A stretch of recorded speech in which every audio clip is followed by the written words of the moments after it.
Assalamualaikum warahmatullahi wabarakatuh, anak-anak semuanya. Bagaimana kabarnya hari ini? Semoga kita selalu sehat dan selalu dalam lindungan Allah. Amin. Selama belajar di rumah, jangan lupa ya teman-teman, tetap melaksanakan sholat 5 waktu, sholat duha, mengaji, dan murojaah. Hari ini kita akan belajar tentang tema 1, subtema 2, mengenai gagasan pokok dan gagasan pendukung, indera pendengar, dan bekerja sama dalam keberagaman.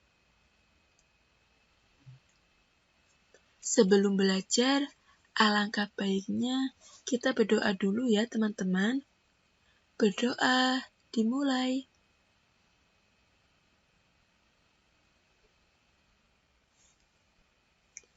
Berdoa selesai.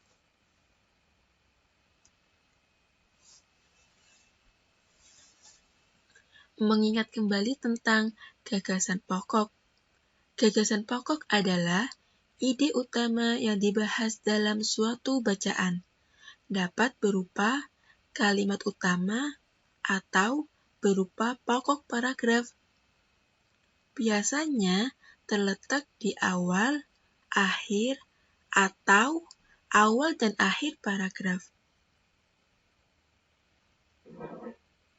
Kemudian, gagasan pendukung adalah uraian atau tambahan informasi untuk gagasan pokok.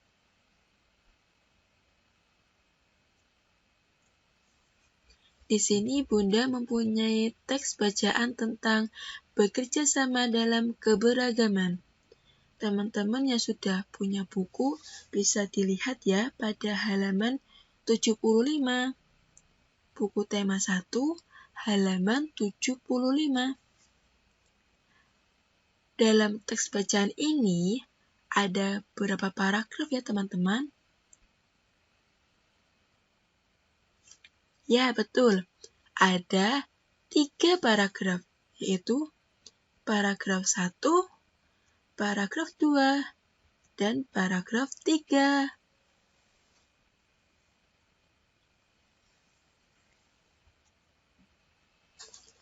Teman-teman, coba perhatikan ya pada paragraf 1. Di sini kita akan mencoba mencari gagasan pokok dan gagasan pendukungnya. Ingat-ingat ya, gagasan pokok adalah inti dari suatu paragraf tersebut.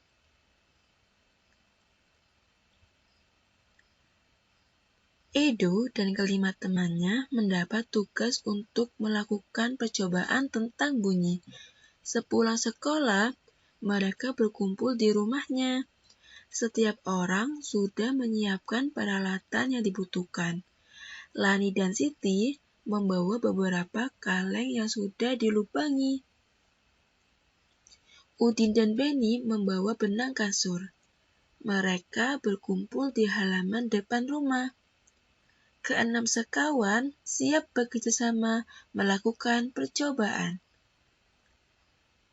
Gagasan pokoknya yaitu pada kalimat pertama,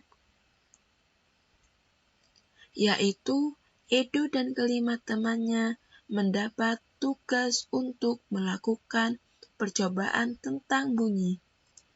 Karena mereka mendapatkan tugas, maka mereka sepulang sekolah berkumpul di rumah Beni, berkumpul di rumah Edo, kemudian menyiapkan peralatan,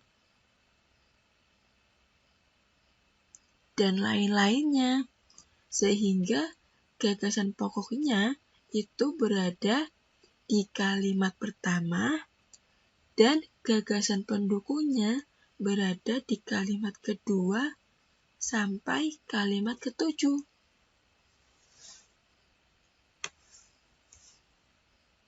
Kita bisa menuliskan pada kolom pada buku halaman 77.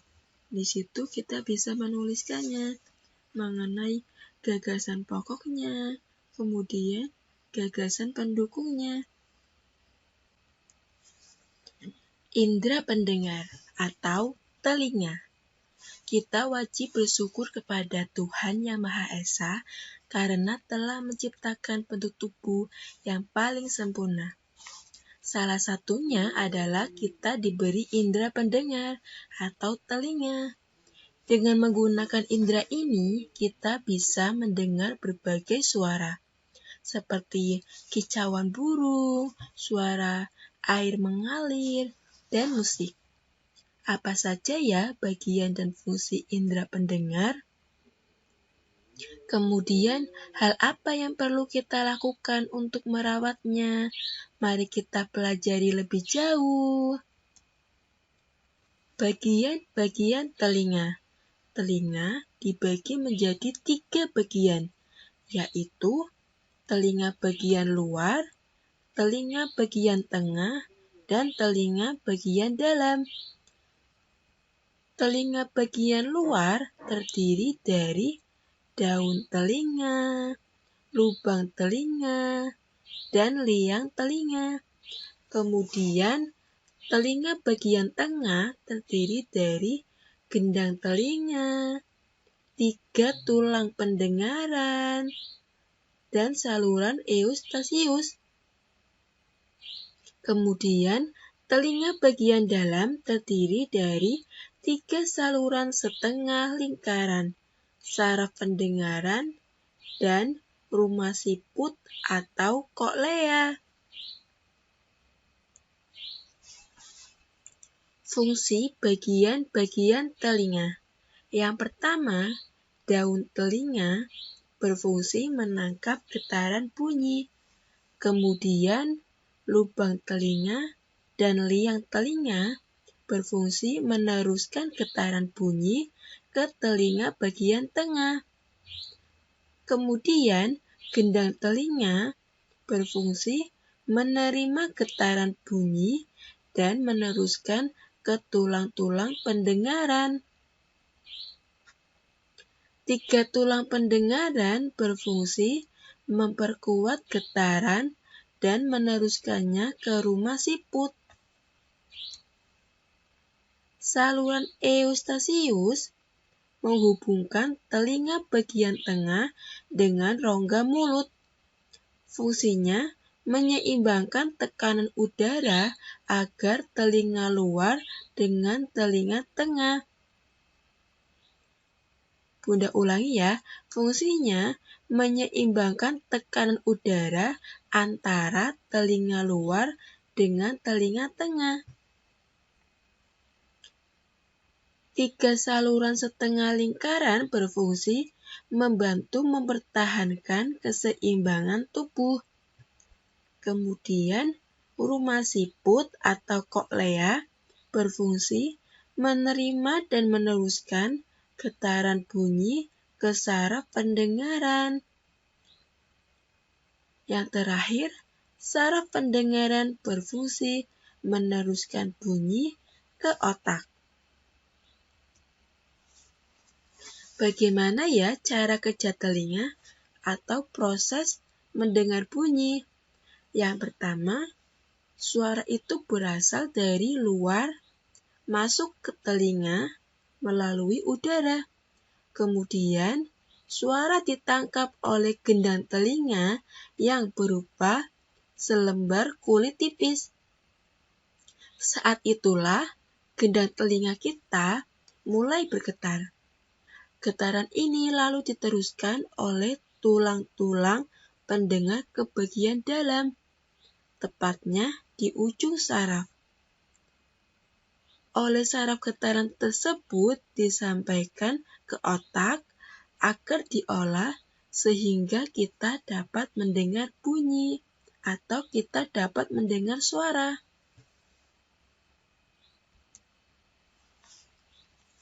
Kelainan pada telinga. Yang pertama ada tuli.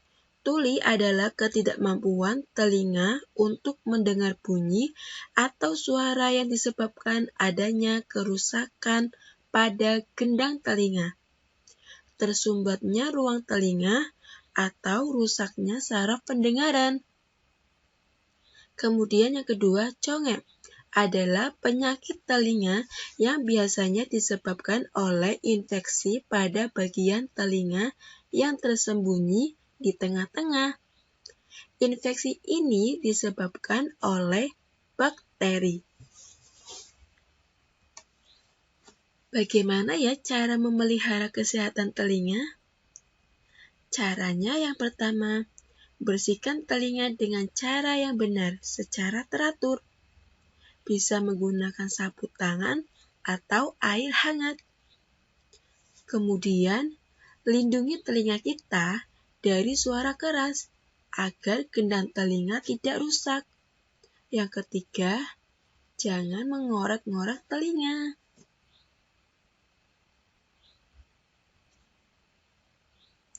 Selanjutnya, bekerja sama dalam keberagaman. Apa sih kerjasama itu? Apa tujuan dan manfaatnya ya? Seperti apa bentuk kerjasama itu? Mari kita pelajari bersama-sama. Kerjasama merupakan usaha yang dilakukan oleh beberapa orang untuk mencapai tujuan bersama. Salah satu sikap yang baik adalah kerjasama tanpa membeda-bedakan latar belakang, seperti tidak membedakan budaya, suku, ras, bahasa, agama, dan lainnya. Bekerja sama dalam keberagaman merupakan sikap yang harus kita kembangkan untuk memupuk persatuan dan kesatuan.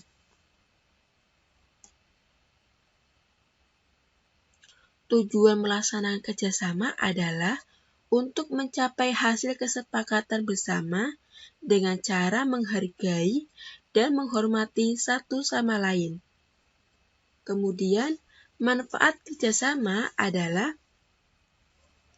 beban pekerjaan atau tugas menjadi ringan dan cepat selesai karena dilakukan secara bersama.